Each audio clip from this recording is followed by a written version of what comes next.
Dünya Uygur Kurultayı aktivisti Zümret Ay Erkin, 23 Mart 2023'te İsviçre'nin Cenevre kentinde gerçekleşen Birleşmiş Milletler İnsan Hakları Konseyi'nin 52. oturumu sırasında Doğu Türkistan'daki insan hakları ihlalleri nedeniyle Çin'e ve konseye üye ülkelere seslendi. Konuşmasında Uygur özerk bölgesindeki ihlallerin insanlığa karşı suç teşkil edebileceğini belirtti.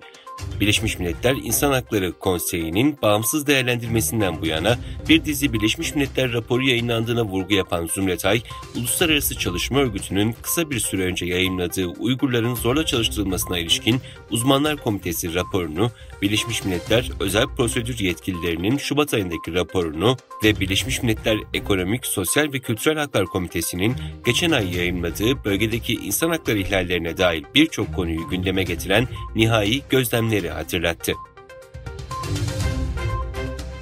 Malezya Müslüman Gençlik Hareketi 20 Mart'ta Hindistan'ın Dharamsala kentinde yaşayan Tibetli dini lider Dalai Lama ile görüştü ve İslamofobi başta Uygur sorunu üzerine müzakerelerde bulundu. Dalai Lama ise görüşme esnasında Uygur arkadaşlarımın zulme uğradığını duyduğumda acı ve keder duyuyorum, onlar için üzülüyorum ifadelerini kullandı. Uluslararası Hak İhlalleri İzleme Merkezi 2022 yılı Dünya Hak İhlalleri raporunu yayınladı. Raporda çevre, eğitim, sağlık, hukuk, medya, ekonomi ve siyaset alanlarında dünyada gerçekleşen hak ihlallerine yer veriliyor. Uluslararası Hak İhlalleri İzleme Örgütü tarafından hazırlanan raporda Çin'e de yer verildi. Çin, Uygur, Kazak ve Tibetlilere yönelik sistematik asimilasyon ve yok etme politikalarına bu yılda devam etmekle suçlandı. Kamp tanıkları Çin'in Uygurlara karşı soykırım ve insanlık suçları işlediğinin dünyaya duyurulmasında önemli bir rol oynamaya devam ediyor. Doğu Türkistan'daki toplama kampının tanıklarından Fransa'da yaşayan Gülbahar Hativaji ve Hollanda'da yaşayan Kalbinur Siddik, Uygur İnsan Hakları Projesi'nin daveti üzerine Amerika Birleşik Devletleri'ne geldi. 22 Mart'ta Washington DC'deki Uluslararası Cumhuriyet Enstitüsü Uygur İnsan Hakları Projesi ile işbirliği içerisinde Çin'in Uygurlara yönelik soykırımına karşı bir tanıklık konferansı düzenledi.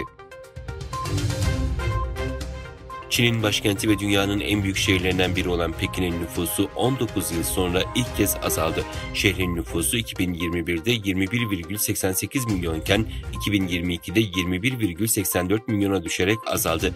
Resmi verilere göre geçen yılki düşüş nispeten küçük bir düşüş olsa da durum ülke genelinde görülen daha büyük bir sorunu temsil ediyor. Zira Çin'in nüfusu da 1961'deki büyük kıtlıktan bu yana ilk kez geçen yıl azalmıştı.